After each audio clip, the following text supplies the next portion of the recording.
বিসমিল্লাহির রহমানির রহিম। প্রিয় দেশবাসী, আসসালামু আলাইকুম। আজ পবিত্র ঈদুল আজহা।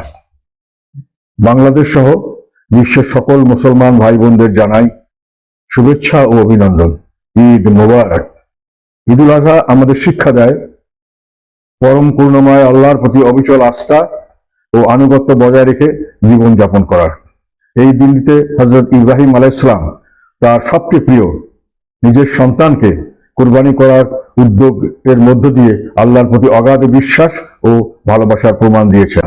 একই সঙ্গে সেই সন্তান হযরত ইসমাইল আলাইহিস সালাম আল্লাহর ইচ্ছা জানার পরে সে মোতাবেক নিজের জীবন উৎসর্গ করার জন্য হাসিমুখে সম্মতি দিয়েছিলেন। আল্লাহর নির্দেশে এই দিনটিকে আমরা পশু কোরবানির মাধ্যমে স্মরণ করি। হযরত ইব্রাহিম আলাইহিস সালাম তার সন্তান ইসমাইল আলাইহিস সালামের অনন্য ত্যাগের আদর্শ মানব জাতির জন্য চিরন্তন অনুপ্রেরণা হয়ে আছে।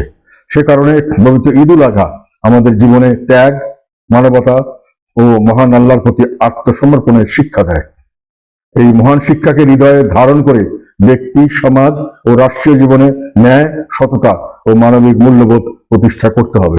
এক কথা বলা যায়, ঈদুল আজহার প্রকৃত শিক্ষা হলো আত্মত্যাগের মাধ্যমে মানুষের কল্যাণে নিজেদেরকে উৎসর্গ করা, হিংসা, বিদ্বেষ, বিভেদ ও অসহিষ্ণুতা পরিহার করে পারস্পরিক সৌহার্দ্য, সম্প্রীতি ও ভ্রাতৃত্ববোধ জোরদার করা। তাহলেই একটি শান্তিপূর্ণ, মানবিক ও সমৃদ্ধ বাংলাদেশ গড়ে তোলা সম্ভব হবে। দেশের মানুষ আজ নানা অর্থনৈতিক ও সামাজিক সংকটের মধ্য দিয়ে সময় পার করছে।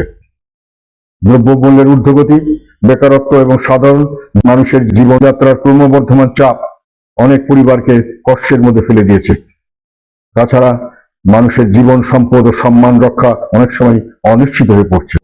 এই পরিস্থিতিতে ঈদের আনন্দ সবার মাঝে সমানভাবে ছড়িয়ে দিতে সমাজের বিত্তবান ও সামর্থ্যবান মানুষদের এগিয়ে আসার আহ্বান জানাই। একই সঙ্গে মানুষের জীবন, সম্পদ ও সম্মান রক্ষার্থে আমাদের সবাইকে আরো অধিক মনোযোগী হতে হবে বলে মনে করি।